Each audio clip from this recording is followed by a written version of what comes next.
أعوذ بالله من الشيطان الرجيم بسم الله الرحمن الرحيم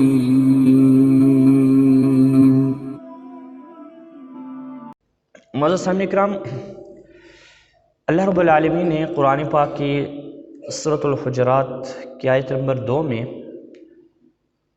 آداب بارگاہ مصطفیٰ صلی اللہ تعالیٰ علیہ وسلم ارشاد فرمائے ہیں۔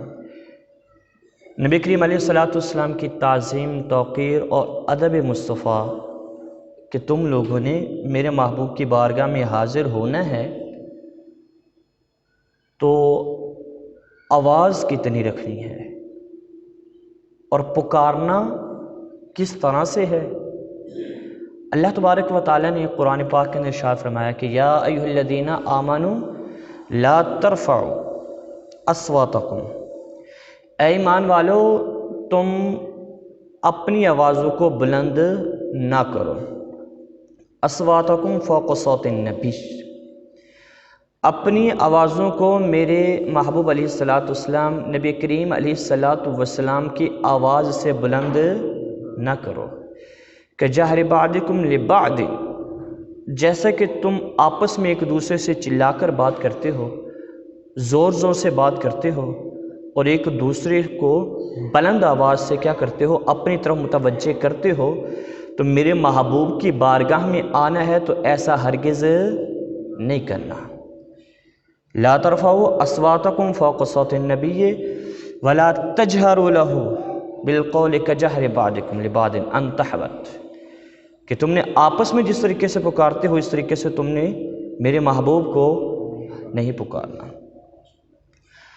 اگر ایسا ہوا یعنی تمہاری آوازیں میرے محبوب علیہ السلام نبی کریم علیہ السلام کی آواز سے بلند ہو گئی اور نبی کریم علیہ السلام کی بارگاہ میں بے ادبی ہو گئی نا، تو ہوگا کیا؟ ان تحبط اعمالکم، تمہارے سارے اعمال جو ہیں وہ ضائع ہو جائیں گے۔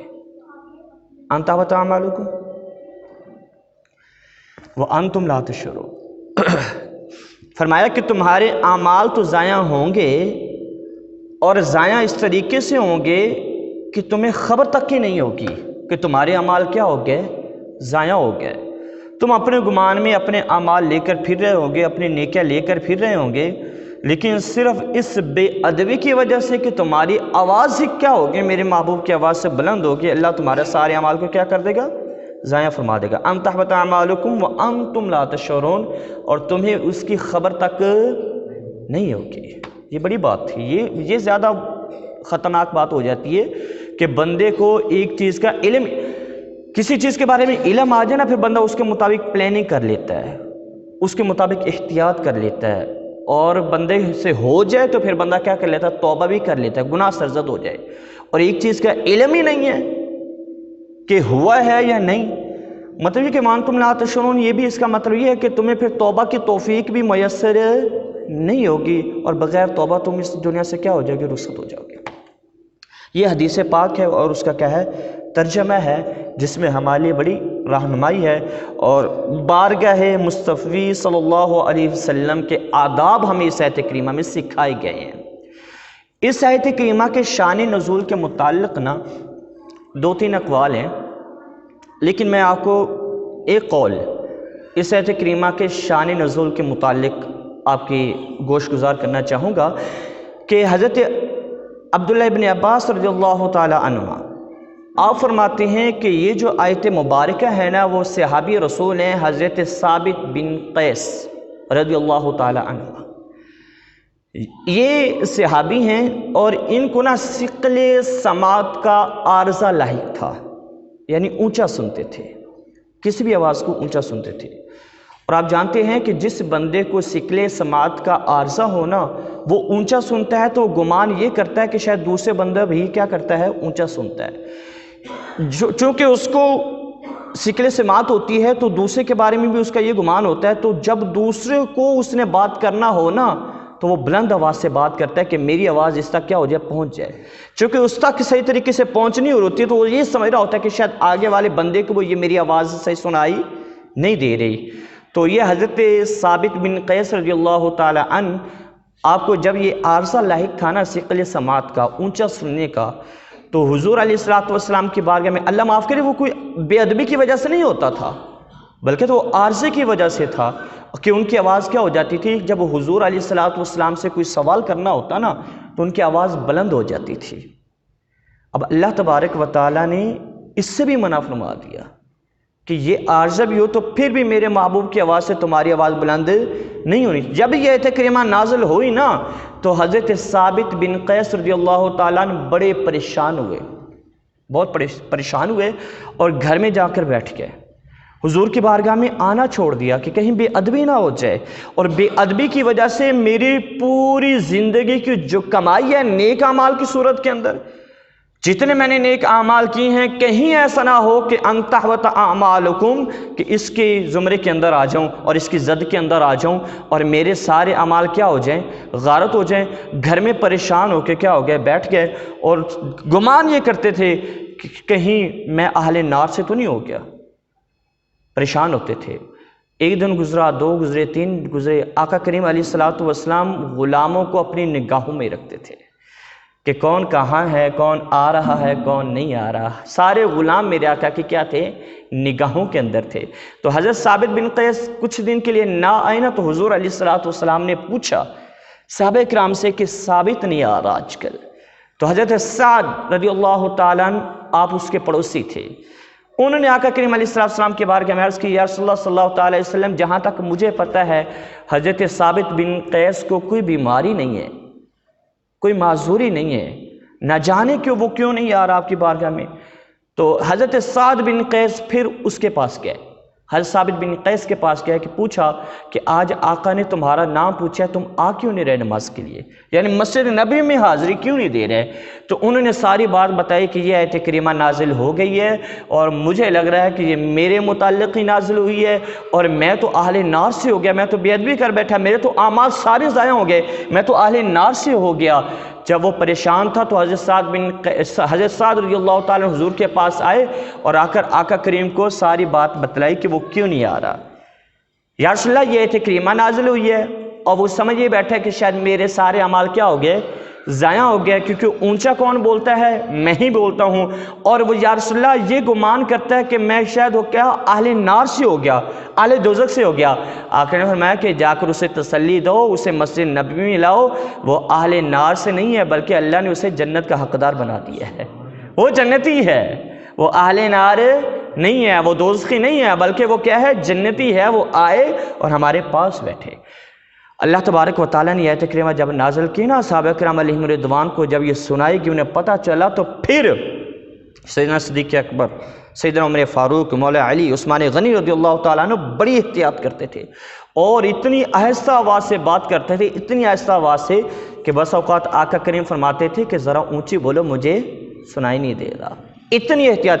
یہ حضور کی بارگاہ میں آواز بلند کرنا بھی اللہ تبارک و تعالیٰ کو پسند نہیں ہے، ناپسندیدہ ہے کہ حضور کی بارگاہ میں کیا کی جائے، آواز بھی بلند کی جائے، وہاں تو آواز بلند کرنا بھی گوارا نہیں ہے، چاہے جائے کہ کوئی اور گستاخی کی جائے، میرے آقا کی شان میں کیا کی جائے، تنقیص کی جائے، عیب تلاش کیے جائیں، اور معاذ اللہ کسی بھی طریقے سے میرے محبوب کی شان کو گھٹانے کی کوشش کی جائے، تو اللہ تبارک و تعالیٰ کو ہرگز یہ پسند نہیں ہے، اور یہ سزا بھگتیں گے، اور اسی دنیا کے اندر کیا کریں گے، انشاءاللہ سزا بھگتیں گے۔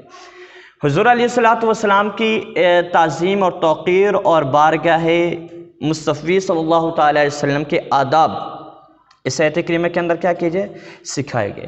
پہلے انبیاء کرام علیہم رضوان علیہ سلام اللہ اور علیہم السلام، انبیاء جتنے بھی آئے انہوں نے حضور علیہ الصلوۃ والسلام کی بارگاہ میں آداب سکھائے آنے سے قبل، حضور کی تشریف آوری سے پہلے۔ پھر حضور علیہ الصلوۃ والسلام خود تشریف لائے تو حضور کی تشریف آوری کے بعد پھر رب العالمین نے صحابہ کرام علیہم رضوان کو کیا کیے، بارگاہ مصطفی صلی اللہ تعالیٰ علیہ وسلم کے آداب سکھائے۔ اور صرف یہ صحابہ کرام کو نہیں تھے، جتنے بھی مومنین مسلمین ہیں وہ ساروں کے لیے ادب مصطفیٰ لازم اور ملزوم ہے ان کے لیے۔ پھر حضور چاہے ظاہری طور پر پردہ فرما گئے، لیکن ادب آج بھی قائم ہے۔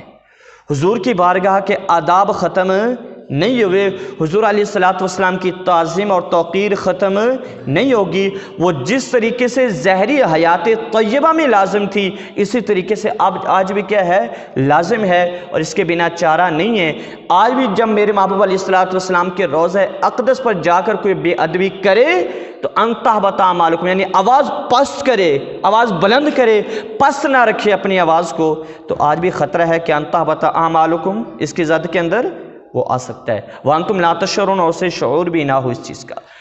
حضور علیہ الصلوۃ والسلام کا ادب بڑی چیز ہے۔ با ادب با نصیب اور بے ادب بے نصیب ہوتا ہے۔ ادب کے ذریعے سے بندہ وہ مقام حاصل کر لیتا ہے کہ جو بندہ بعض اوقات عبادت اور ریاضت سے نہیں کر پاتا، لیکن وہ ادب کی بدولت بندہ اس مقام تک کیا ہو جاتا ہے جی؟ پہنچ جاتا ہے۔ تو ادب پہلا قرینہ ہے محبت کے قرینوں میں سے، ادب ملحوظ خاطر رکھا جائے گا۔ اور یہی کریم آقا علیہ الصلوۃ والسلام کے اوپر جو قرآن مجید نازل ہوا، ہمیں اس چیز کا کیا دیتا ہے؟ قرآن پاک کا درس دیتا ہے۔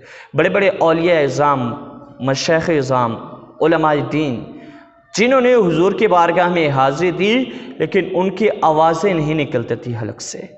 بڑے ادب کے ساتھ حضور کی بارگاہ میں حاضر ہونا اور اپنا سلام پیش کرنا، اپنی عقیدت کا اظہار کرنا۔ بڑے بڑے اولیاء، قطب، اوتاد اور حضرت باعث بسطامی جیسے، شیخ جنید بغدادی رحمۃ اللہ تعالیٰ علیہ جیسے بھی حضور کی بارگاہ میں جب جاتے تھے تو بڑے ادب کے ساتھ جاتے تھے۔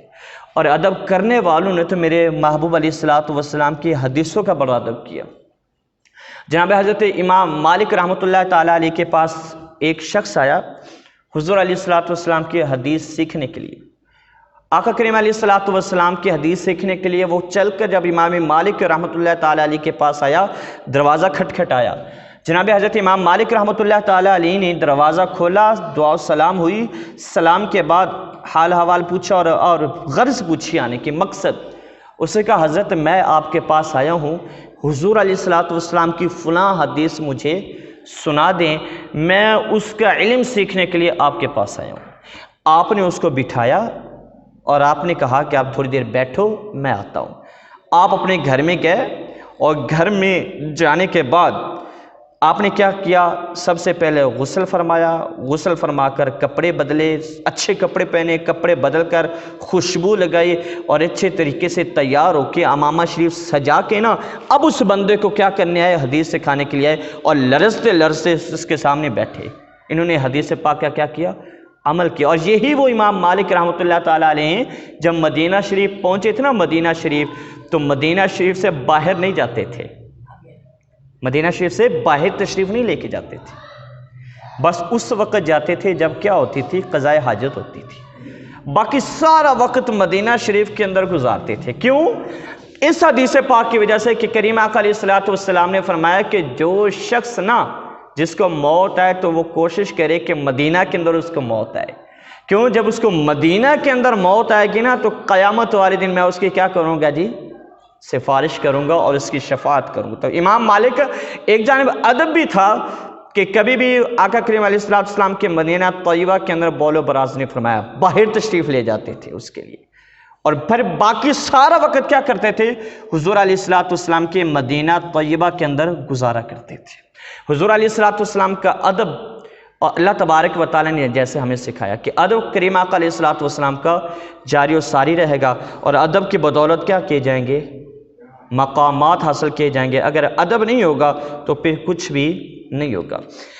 آقا کریم علیہ الصلوۃ والسلام کی جوتی مبارک، نعلین شریف جس کو ہم کہتے ہیں، اس کا بھی ادب ہے۔ حضور کے بال مبارک کا بھی ادب ہے۔ کریم آقا علیہ الصلوۃ والسلام کی ہر چیز کا کیا ہے؟ ادب ہمارے اوپر لازم ہے۔ کسی نے معاذ اللہ کہہ دیا تو یہ سید جماعت علی شاہ صاحب رحمۃ اللہ تعالیٰ علیہ کا عقیدہ ہے کہ کوئی آقا کریم علیہ الصلوۃ والسلام کے نعلین مبارک کو جوتڑی کہہ دے تو وہ دائرہ اسلام سے خارج ہو جاتا ہے۔ جوتڑی اگر کہہ دے کریم آقا علیہ الصلوۃ والسلام کے نعلین مبارک کو تو وہ دائرہ اسلام سے کیا ہو جاتا ہے جی؟ خارج ہو جاتا ہے۔ اور حضور علیہ الصلوۃ والسلام کے بال مبارک کی زیارت جب ہو رہی ہو تو وہ بھی تمہارے لیے ادب کا مقام ہوتا ہے۔ کہ جہاں پر باتوں میں حضور علیہ السلام کے بال مبارک کی زیارت کی جا رہی ہے تو وہاں پر بھی تمہارے لیے کیا ہے، ادب کرنا لازمی ہے کہ جب اس کی زیارت کرو تو میرے محبوب کی ذات پر درود السلام پڑھتے رہو۔ تمہاری لبوں پر، تمہاری زبانوں پر حضور علیہ السلام کی بارگاہ میں کیا ہو، درود پیش کرنے جا رہی ہوں تمہاری زبانیں اور تمہارے لہجے، اور ادب کے ساتھ میرے محبوب علیہ السلام کے بال کی کیا کرو جی، موئے مبارک کی زیارت کرو۔ اور موئے مبارک کو اگر کسی نے کہہ دیا کہ کیا ہوا ہے تو موئے مبارک کی، اس کے لیے بھی کیا ہے، خطرہ ہے، خاتمہ بالخیر اس کا شاید نہ ہو۔ تو اس کو بھی کہا ہے کہ وہ جب حضور علیہ السلام کے موئے مبارک کی بات ہو تو موئے مبارک بھی ہمارے موئے مبارک ہمارے موئے جیسا نہیں ہے، وہ مبارک ہے، اور ہمارے بالوں جیسا نہیں ہے حضور علیہ السلام کا بال مبارک۔ تو اس کا بھی ادب ہمارے اوپر کیا ہے، لازم اور ملزوم ہے۔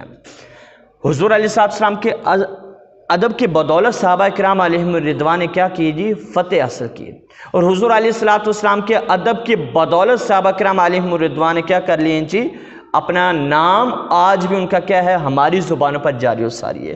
حضور کا ادب، کافروں نے نا، کفار مکہ نے اپنے ایک جاسوس بھیجا، ایک بندے کو بھیجا، جا کر دیکھو کہ مسلمان جو غلامان نبی ہیں، غلامان رسول جو اپنے آپ کو کہتی ہیں، اب ان کی طاقت کا تم اندازہ لگاؤ اور جاسوسی کرو، یہ چیک کرو کہ ان میں طاقت کس چیز کی ہے، وہ اتنے بہادر کس طریقے سے ہیں، کیا وجہ ہے۔ تو جب وہ ان کا جاسوس تحقیق کرنے کے لیے، چیک کرنے کے لیے جب آیا نا، تو دیکھا کہ ایک جگہ پر نا رش لگا ہوا ہے صحابہ اکرام علیہم رضوان کا، اور ہر صحابی نبی آگے جانے کی کوشش کر رہا ہے، آگے جانے کی کوشش کر رہا ہے۔ اب اس نے نا کسی ایک سے پوچھا یہاں پہ کیا ہو رہا ہے، اتنا رش لگا ہوا ہے کہ ہر صحابی آگے جانے کی کوشش میں لگا ہوا ہے، یہاں پہ رش لگا ہوا ہے، کیا وجہ ہے کہ ہر صحابی آگے جا رہا ہے، تو اس میں ہو کیا رہا ہے، اس دائرے میں، اس ایریا میں ہے کیا چیز۔ اس نے کہا کہ اس جگہ میں نا اللہ اور ہمارا محبوب وضو فرما رہے ہیں، وضو فرما رہے ہیں۔ تو انہوں نے کہا وضو فرما رہے ہیں، انہیں مجھے دکھاؤ نا۔ اس نے دیکھا، اس بندے نے جن کو کفار مکہ نے جاسوسی کے لیے بھیجا تھا، انہوں نے دیکھا کہ ہر صحابی جب میرے محبوب علیہ السلام وضو فرماتے ہیں نا، تو کوئی بھی صحابی نا وضو کا قطرہ زمین پر گرنے نہیں دیتا، اپنے ہاتھ نیچے کر لیتا ہے۔ اور میرے آقا تھوک پھینکتے ہیں نا، تو تھوک بھی اپنے ہاتھوں کے اوپر لیتے ہیں اور مل کر اپنے چہرے پر لگا لیتی ہیں۔ اگر کسی صحابی کو وضو کا پانی نہیں ملتا اور آقا کا لعاب دہن مبارک وہ نہیں ملتا، تو وہ کیا کرتا ہے، وہ دوسرے صحابی جس کو حضور کا لعاب دہن ملا ہوتا ہے، اس کے ہاتھوں کے ساتھ اپنا ہاتھ مس کرتا ہے اور اپنے جسم کے اوپر لگا لیتا ہے۔ اس نے یہ ملاحظہ کیا، اس نے ملاحظہ کیا، دیکھا عشق مصطفیٰ صحابہ اکرام علی۔ اب حضور نے اس کا حکم تو نہیں دیا تھا کہ تم ایسا کرو، دیا تھا؟ اب حضور نے یہ تو نہیں فرمایا تھا کہ تم لعاب دہن اپنے ہاتھوں کے اوپر لو، یہ تو نہیں فرمایا تھا، اور حضور نے منع بھی نہیں فرمایا تھا۔ ایک محبت کا انداز تھا اور ان کی عشق کی انتہا تھی کہ حضور علیہ السلام کے لعاب سے بھی وہ محبت کرتے تھے، اور حضور کے جسم سے جو پانی ٹچ ہو جاتا اسے زمین پر نہیں گرنے دیتے تھے۔ وہ بندہ وہیں سے واپس اپنے لشکر میں پہنچا، سرداروں نے پوچھا بتا کیا رپورٹ لے کے آیا ہے، کیا سروے کر کے آیا، کیا نتیجہ نکلا، کیا نکلا ہے، جس مقصد کے لیے ہم نے تجھے بھیجا تھا وہ پورا ہوا، ان کی طاقت کا اندازہ لگا لیا تم نے؟ ان کا ہاں، ان کے جلدی آ گیا طاقت کا اندازہ، ان کا مجھے راز مل گیا ہے، مجھے راز کیا ہو گیا، مل گیا، ان کی بہادری کا، ان کی طاقت کا، ان کے پاور کا راز مجھے مل گیا۔ انہوں نے کیا راز ہے؟ انہوں نے کہا میں نے یہ دیکھا ہے، میں بڑے بڑے بادشاہوں کی بارگاہ میں گیا ہوں اور ان سے ملا ہوں، اور جتنا عشق میں نے محمد کے غلاموں میں محمد علیہ السلام کے لیے دیکھا ہے کسی کے لیے نہیں دیکھا۔ انہوں نے کہا کیا ہوا؟ انہوں نے کہا میں نے یہ دیکھا ہے کہ ان کا نبی وضو کرتا ہے تو وہ صحابہ پانی نیچے نہیں گرنے دیتے ہیں، وہ لعاب دہن پھینکتا ہے تو وہ لعاب دہن اپنے ہاتھوں کے اوپر لے لیتے ہیں، اور یہ ان کی طاقت کا اندازہ ہے۔ اور میں تمہیں کہتا ہوں یہاں سے واپس چلے جاؤ۔ انہوں نے کہا واپس کیوں؟ انہوں نے کہا واپس اس لیے چلے جاؤ کہ تم خود سوچو کہ جس نبی کے غلام اپنے نبی کے وضو والا پانی اس کا قطرہ زمین پر نہیں گرنے دیتے، اس کے خون کا قطرہ زمین پر کیسے گرنے دیں گے؟ تو یہ تھا ادب مصطفیٰ صحابہ کرام نے. وہیں سے واپس ہو گئے. انہوں نے کہا نا یہاں سے واپس چلو, میں نے عشق کی انتہا دیکھی ہے, میں نے محبت کی انتہا دیکھی ہے, اور محبت کی معراج دیکھی ہے کہ ان کے صحابہ, ان کے عاشق, ان کے ساتھی اس طریقے سے جان وارتے ہیں کہ وضو کا پانی نیچے نہیں جانے دیتے, ان کا لعاب دہن نیچے نہیں جانے دیتے. کسی کو لعاب دہن نہیں ملتا, وہ دوسرے کے ہاتھ کے ساتھ ہاتھ مس کر کے اپنے چہرے پہ لگا لیتا ہے. تو ایسی محبت تم نے کہیں نہیں دیکھی, لہٰذا یہاں سے کیا ہو جاؤ, واپس لوٹ جاؤ. یہ محبوب علیہ الصلوۃ والسلام کے ساتھ کیا تھی؟ صحابہ کرام علیہم رضوان کی محبت تھی, اور عشق مصطفیٰ تھا, اور ادب مصطفیٰ تھا, اور حضور علیہ الصلوۃ والسلام کی بارگاہ کا ادب بے انتہا کرتے تھے, اور یہ ادب کی بدولت ہی تھا.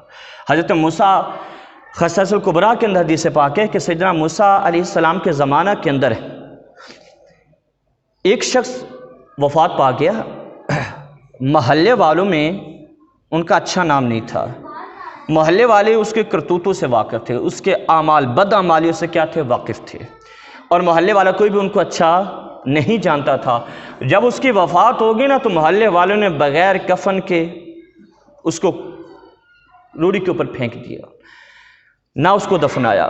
جب اس کو کوڑے کے ڈھیر کے اوپر پھینکا نا تو رب العالمین نے جناب سیدنا موسیٰ علیہ السلام کو بھیجا کہ اے موسیٰ جا فلاں بستی کے اندر میرا ایک محبوب بندہ ہے, وہ کوڑے کے اوپر لوگوں نے اسے پھینک دیا ہے, جاؤ اسے اٹھاؤ, وہ وفات پا چکا ہے, اس کے کفن کا بھی اہتمام کرو اور اس کے دفن کا بھی کیا کرو؟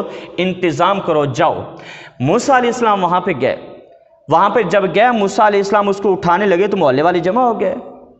محلے والے جمع ہو گئے, کہنے لگے حضرت آپ کیا کرنے لگے ہیں اس کو؟ انہوں نے کہا میں اٹھانے لگا ہوں, اور اس کو اٹھا کر اس کا کفن کا انتظام کرنے لگا ہوں, اور اس کے جنازہ کا کیا کریں گے؟ پڑھیں گے, اور اس کو قبر کے اندر کیا کر دیں گے؟ دفن کر دیں گے. انہوں نے کہا آپ کو نہیں پتا, یہ تو اللہ کا نافرمان بندہ ہے, اس کی بدعمالیاں یہ ہیں, اس کے بد کرداریاں یہ ہیں, اور اس کا فلاں گناہ ہے, اس کا فلاں گناہ ہے, اس کا فلاں گناہ ہے, اس کا فلاں گناہ ہے. موسیٰ علیہ السلام نے جب سارا سنا نا تو موسیٰ علیہ السلام نے لوگوں کو کہا کہ اے لوگو, تم مجھے یہ کہہ رہے ہو کہ یہ برا بندہ ہے, لیکن رب مجھے فرما رہا ہے کہ یہ میرا محبوب بندہ ہے, یہ میرا محبوب ہے. اللہ تبارک و تعالیٰ کی بارگاہ میں موسیٰ علیہ السلام, لوگوں نے اصرار کیا, لوگوں نے ساری باتیں کی نا. موسیٰ علیہ السلام نے اللہ کی بارگاہ میں, اس کے مالک لوگ اس کے بارے میں یہ گواہی دے رہے ہیں, لوگ اس کے بارے میں کیا کر رہے ہیں؟ یہ گواہی دے رہے ہیں. اللہ تبارک و تعالیٰ نے فرمایا کہ اے موسیٰ لوگ اس کی بدعمالیوں سے واقف ہیں, لوگ اس کے بد کرداریوں سے کیا ہیں؟ واقف ہیں, اور لوگ اس کے بد اعمالیوں سے واقف ہیں, اور میں جانتا ہوں کہ اس بندے کی ایک ایسی ادا ہے جس کی ادا کی وجہ سے ہم نے اس کے گناہوں کو معاف کر دیا ساروں کو. ایک اللہ کی رحمت تو آپ یقین جانے بے پناہ ہے, اور اللہ کی رحمت کی کوئی حد نہیں ہے. اللہ چاہے تو کسی کو بخش دے, کسی ایک ایک نقطے کی بدولت بخش دے, ایک نیکی کی بدولت بخش دے. اس کو کون پوچھنے والا ہے؟ وہ تو وہ مالک ہے, وہ مالک علی المطلق ہے, اور ہر چیز پر قادر ہے. ہمارا حساب ہے, ہم سے پوچھنے والا ہے. ہر کوئی پوچھ سکتا ہے کہ بھئی تو نے یہ کام کیوں کیا, تو نے یہ کام کیوں کیا, تو نے اس طرح کرنا تھا, تو نے اس طرح کیوں نہیں کیا, اور یہ کر دیا وہ کر دیا. وہ تو مالک ہے, جس کو چاہے بخش دے, جس کو چاہے عروج پہنچا دے, اور جسے چاہے عروج سے نیچے پھینک دے, اور جسے چاہے تاج و تخت دے دے, اور جسے چاہے تاج و تخت واپس لے لے, اور جسے چاہے امیر کر دے, اور جسے چاہے فقیر کر دے. یہ تو اور مالک ہے اللہ کی. وہ ہے نا ایک عورت, ایک باہر مانگنے والا آیا, مانگنے والا. جب مانگنے والا آیا نا تو عورت نے دروازہ کھولا تو دیکھتے بے ہوش ہو گئے, دیکھتے بے ہوش ہو گئے. اس کا گھر والا اٹھا, دیکھا میری بیوی بے ہوش پڑی ہے, مانگنے والا کھڑا ہوا. بہرحال اس کو دیکھ کے فارغ کیا, بیوی کو اپنے گھر میں لائے. جب گھر میں لائے بیوی کو ہوش آیا, پوچھا کیا ہوا, پوچھا کیا ہوا. انہوں نے کہا اللہ کی قسم, اللہ کی قسم, یہ جو باہر مانگنے والا آیا ہے نا, مانگنے والا, یہ پہلے میرا شوہر ہوا کرتا تھا, پہلے میرا شوہر تھا, اور اس کے پاس بڑی مال و دولت تھی, اور اس کے پاس ہر دنیا کی سہولت موجود تھی, اور یہ میرا شوہر تھا. آج اس کا یہ حال میں نے دیکھا ہے تو میں بے ہوش ہوگی کہ اللہ نے اسے کہاں سے کہاں پہنچا دی ہے. وہ کہنے لگا پھر اس کا یہ حال کیوں ہوا ہے, تجھے کو اندازہ ہے؟ عورت سے پوچھنے لگا, وہی شوہر اس کا جو دوسرا شوہر تھا. ان کا اس کا حال مجھے لگتا یہ ہے کہ ایک دفعہ اس کے دروازے پہ ایک فقیر آیا تھا, وہ حقیقی فقیر تھا, حاجت مند تھا, اور وہ اس سے مانگنے لگا تھا, اور اس نے اس کو نہیں دیا، اور اس کے باوجود کہ وہ حاجت مند تھا، ضرورت مند تھا، کھانا اس کو نہ دیا، شاید اسی وجہ سے رب نے کیا کر دیا جی، سارا کچھ اس سے چھین لیا۔ اب جو اس کا دوسرا شوہر تھا نا، وہ کہنے لگا میں اس سے بھی کمال کی بات نہ تجھے بتاؤں، اس سے بھی حیران کن تجھے بات نہ بتاؤں، اس سے بھی زیادہ تجھے میں تعجب والی بات نہ بتاؤں۔ اس کی بیوی کہنے لگی بتاؤ، کہنے لگا اللہ کی قسم جو اس کے دروازے پہ پہلے مانگنے کے لیے گیا تھا نا، وہ میں ہی تھا۔ کون تھا وہ جو پہلے مانگنے کے لیے گیا تھا؟ وہ میں ہی تھا۔ وہ رب ہے، وہ قدیر ہے، وہ مالک المطلق ہے، وہ چاہے تو کسی کو عروج دے دے اور چاہے تو کسی کو عروج سے کیا کر دے جی، زوال دے دے۔ وہ مالک ہے، چاہے جس کو امیر کر دے، جس کو چاہے فقیر کر دے، اور یہی وہ مالک ہے جس کو چاہے گا کہ نیکی سے بخش دے گا، اللہ جسے چاہے گا ساری نیکیاں ضائع کر دے گا، اس کی رحمت۔ تو موسیٰ علیہ السلام کو لوگوں نے بتایا حضرت یہ تو بڑا کیا ہے، پاپی ہے، بد کردار ہے، بد اعمال ہے، اس کے اعمال صحیح نہیں ہیں اور اس کے اعمال برے ہیں۔ اللہ کی بارگاہ میں مالک نے فرمایا کہ اے موسیٰ، ہاں لوگ صحیح کہتے ہیں، لوگوں نے اس کے اعمال کو دیکھا، بد کرداریوں کو دیکھا، بد اعمالیوں کو دیکھا، گناہوں کو دیکھا، نافرمانیوں کو دیکھا، لیکن جو ایک بات میں نے دیکھی ہے نا، وہ لوگوں سے چھپی ہوئی ہے، لوگوں نے نہیں دیکھی۔ مالک تو نے کیا دیکھا؟ مالک نے اب فرمایا اے موسیٰ، میں نے اس کے گناہوں کو کیوں معاف کر دیا، میں نے اس کے بد کرداریوں کو اوپر پردہ کیوں ڈال دیا، اور اس کے عیبوں کو معاف کیوں کر دیا، اور اسے جنت کا حقدار کیوں بنا دیا، اس کو بخشش کا پروانہ کس لیے دے دیا، اور اسے اپنی رحمت سے بخش کیوں دیا؟ تو سن اے موسیٰ، اس لیے کہ یہ بندہ بد کردار تھا، بد اعمال تھا، لیکن ایک دن تورات میں اس نے دیکھا میرے محبوب کا نام آ گیا تھا، تاجدار انبیاء کا نام آ گیا تھا، میرے محبوب علیہ السلام کا جب نام آیا تو اس کی روح میں خوشی دوڑ گئی، اور محبت کے عالم کے اندر، محبت کی کیفیت میں اس بندے نے میرے محبوب کے نام کو چوما، اور جب اس نے چوما تو میری رحمت جوش میں مارا، میری رحمت نے، میں نے پچھلے سارے گناہ معاف کر دیا اور تجھے حکم دے دیا کہ آ اس کا جنازہ پڑھ۔ کس کی بدولت؟ ادب مصطفیٰ، نام مصطفیٰ صلی اللہ تعالیٰ علیہ وسلم، میرے محبوب کا نام کا ادب کرنے کی وجہ سے اللہ نے کیا کیا؟ پچھلے سارے گناہ کیا کر دیے؟ معاف کر دیے۔ آپ کو ایک بات بتاؤں، کریم آقا علیہ السلام کی حدیث پاک کے سرکار نے فرمایا کہ اپنے بچوں کے نام جو میرے نام پر رکھے گا نا، کل قیامت والے دن اسے میری شفاعت نصیب ہوگی۔ یہ نوٹ کر لیں، بڑی ضرورت ہے آج کل کی، کہ جو میرے نام پر اپنے بچوں کے نام رکھے گا تو یقیناً اس کو وہ برکتیں بھی حاصل ہوں گی، سرکار علیہ السلام کا قرب بھی نصیب ہوگا، اور بچے میں نیکی کا جذبہ بھی پیدا ہوگا، اور حضور علیہ السلام سے کیا ہوگی؟ انشاءاللہ محبت بھی پیدا ہوگی، کیونکہ نام کا بڑا عمل دخل ہوتا ہے۔ سرکار نے فرمایا کہ جو میری محبت میں اپنے بچے کا نام میرے نام کے ساتھ رکھے، یعنی محمد کا اضافہ کرے گا، تو کل قیامت والے یہ برکتیں تو ملیں گی نا، رحمتیں تو ملیں گی نا، نیکی کا جذبہ تو آئے گا نا، محبت حضور کی ملے گی، لیکن ساتھ میں یہ بھی ہے کہ قیامت والے دن حضور کی سفارش بھی مل جائے گی۔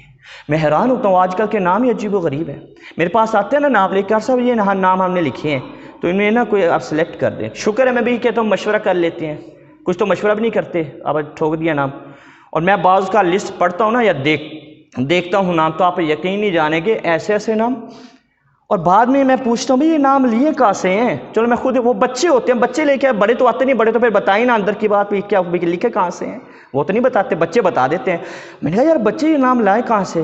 یہ فلاں ٹک ٹاکر کا نام ہے۔ اندازہ کرے بھائی یہ کیا؟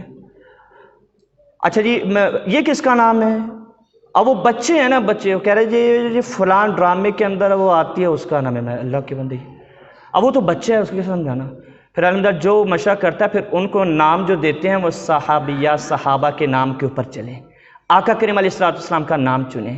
جب صحابہ کے نام پر ہم نام رکھیں گے تو یقیناً پھر ان کی عادات تو آئیں گی نا ان کے اندر، اور ہم نے کیا مقصد اپنایا کہ یہ بڑا ہو کے کیا بنے، پھر ہم نے اسی میدان کو اور اسی راستے کو اختیار کیا، تو بڑا ہو کے پھر اس نے بھی رنگ وہی لگانی ہے جو پھر آپ نے نام رکھا ہوا ہے اس کا۔ حضرت عمر فاروق کے پاس ایک بندہ آیا, آپ نے پوچھا تیرا نام کیا ہے؟ نام کا بڑا عمل دخل ہوتا ہے, تو نام جب بھی رکھے تو اسلامی سوچ سمجھ کے رکھے. ٹک ٹاکرز, یہ ڈرامہ باز, یہ ڈرامے بازی پوری زندگی اپنی گزار گئے, تو تمہیں بھی ڈرامے بازی پہ لگا دیں گے پھر. اور بچہ آگے پھر ماں باپ کے ساتھ بھی ڈرامے بازی کرے گا, اور ماں باپ کہیں گے یہ کیا ہو گیا؟ میں کہا پھر آپ ہی نے تو رکھا تھا ڈرامے باز, تو ڈرامہ باز نکل آیا. اب حیرانگی والی تو بات ہی نہیں ہے. تو حضرت عمر فاروق کے پاس شخص آیا, کہنے لگا, آپ نے پوچھا بھی ہاں تیرا نام کیا ہے؟ اس نے اپنا نام بتایا جس کا معنی بنتا تھا شعلہ. آپ نے پوچھا تیرے والد کا نام؟ کہ چنگاری. آپ نے پوچھا تیری ماں کا نام؟ اس نے نام بتایا جس کا معنی تھا آگ. عمر فاروق کو بلا جلال ہے, جا اپنے گھر کی خبر لے, جا کے پہنچ اپنے گھر میں, جا کے خبر لے. کہہ رہا بھی گھر سے آیا ہوں, ٹھیک ہے, گھر تو کوئی مسئلہ نہیں ہے, گھر تو بالکل صحیح چل رہا ہے, بالکل ٹھیک ٹھاک ہے, ہنسی بسی ہے سب. آپ نے جا کے فرمایا کہ ابھی نام جو پکارے ہیں نا, اس کے بعد ابھی جا کے گھر کی خبر لے. دوڑا دوڑا گھر پہنچا تو کیا دیکھا, گھر کو پورے کو آگ لگ چکی تھی. پورے گھر کو کیا ہو چکی تھی؟ آگ لگ چکی. یہ کیا نام ہے؟ تو نام وہ سرکار نے فرمایا کہ میرے نام کے ساتھ جو اپنے بچے کا نام رکھے گا تو انشاءاللہ اس کو وہ برکت بھی نصیب ہوگی. بڑی بات یہ قیامت والے دن میرے محبوب کی کیا ہوگی جی؟ سفارش نصیب ہوگی. اور پچھلی دفعہ یہ میں کچھ نصیحت والی باتیں جو دیکھتے ہیں نا, وہ میرا حق بھی. مجھے کچھ لوگ کہتے بھی ہیں کہ آپ محلے کے امام ہیں نا, تو جو خرابیاں آپ دیکھیں نا وہ بتا دیا کریں. میں نے کہا بالکل ٹھیک بات ہے, بتا دیا کرے. عمل کرنا نہ کرنا, میسج آپ تک جائے, پہنچے آپ تک میسج. یہاں 12 کو ہوا ہے, 12 ربیع الاول ہم نے پچھلے جمعے کو منایا. شام کے وقت نعتیں لگے ہیں ڈیکوں کے اندر, انہوں نے سسٹم رکھے ہوئے ہیں, نعتیں چل رہی ہیں, پہاڑیاں بنی ہوئی ہیں. اچھا جی, اب نعتیں جہاں تک چل رہی تو ٹھیک. اب جیسے رات کے 12 بجے ہیں نا, 12 بجے تو مجھے بچوں نے آ کے بتایا, اور بڑے بھی اس میں شامل تھے, کہ 12 بجے کے بعد انہی سسٹم کے اوپر جہاں پہ نعتیں چل رہی تھی گانے چل رہے تھے. یہ ہم میلاد منا رہے ہیں یار, آقا کریم کو یہ خوش کر رہے ہیں, اور یہ کس راستے کے اوپر چل پڑے ہیں. یہ ربیع الاول سے کوئی انٹرٹینمنٹ نہیں ہے, بلکہ حضور کے غلاموں میں اپنا نام لکھ, اور غلاموں میں نام اس طریقے سے لکھا جائے گا. میرے محبوب تو جب جا رہے تھے اور کہیں سے آواز آ رہی تھی موسیقی کی, میرے آقا نے انگلیاں ڈالی تھی اپنے کانوں کے اندر. اور ہم کیا کر رہے ہیں پھر اسی چیز کو لے کر؟ اب کرتے نوجوان ہیں نہ سمجھ, جن کو آگے پیچھے کا پتہ نہیں ہے, وہ کر دیں گے اور پورے مسلک کی بدنامی ہوگی, اور لوگ اسی کو ہائی لائٹ کریں گے. دیکھیں جی کیا ہو رہا ہے جلوس کے اندر, دیکھیں جی 12 بلکہ رات کیا ہو رہا ہے. میں نے کہا پھر وہی چیزیں دکھائیں گی, اور سارا گناہ اسی کا آپ کے اوپر جائے گا جس نے یہ کام کیا ہے. ہرگز ایسا نہ. سرکار نے فرمایا کہ وہ کیسا وقت ہوگا, کیسا وقت ہوگا, ایک زمانہ آئے گا کہ میری امت کے جو نوجوان ہیں وہ بد کردار ہو جائیں گے, اور حضور اس کے اوپر روئے تھے. بد کردار ہو جائیں گے, بد عمل ہو جائیں گے, عمل ختم ہو جائے گا, کردار ختم ہو جائے گا. ارے اسی وقت آپ نے 10 بجے نعتیں لگائی ہوئے, 11 بجے نعتیں لگائی ہوئے ہیں, تو 12 بجے کیا ہو گیا؟ کیا آقا کریم علیہ الصلوۃ والسلام کیا ہو گیا؟ اللہ معاف کرے کہ حضور کی نبوت نہ رہی اس وقت, حضور کی رسالت نہ رہی, تمہارے دل سے عشق چلا گیا, محبت ختم ہوگی, قرآن مجید نہیں رہا, اللہ تبارک و تعالیٰ کے کیا احکامات بدل گئے, شریعت بدل گئی؟ نہیں, وہی شریعت ہے. 10 بجے نعتیں چل رہی تھی تو 12 بجے کیا ہو گیا؟ تم لوگوں نے وہاں کیا کر دیا, وہاں پہ گانے لگا دیا, اور یہاں تک مجھے بتایا گیا کہ رقص کر رہے تھے وہاں پہ, ڈانس ہو رہا تھا وہاں پہ. یار یہ کیا ہو رہا ہے؟ اور یہاں تک بھی خبر ملی, معافی جوڑ سے آپ کو کہتا ہوں ایسا ہرگز نہ کرے, کہ لائٹنگ میں بعض دوستوں نے نا ڈائریکٹ بجلی استعمال کی, ڈائریکٹ وابڈا کی بجلی استعمال کی. چوری کے زمرے میں آتی ہے نہیں آتی؟ آپ یاد رکھیں, آپ نے لائٹنگ لگائی حلال طریقے سے, مستحب ہے, مستحب ہے. مستحب کیا ہوتا ہے؟ کریں گے تو اچھا ہے, ثواب ملے گا, نہیں کریں گے گناہ نہیں ہوگا. اگر چوری کی لائٹ سے کی ہے نا تو پھر آپ حرام کام کا ارتکاب کر رہے ہیں, حضور کو خوش نہیں کر رہے.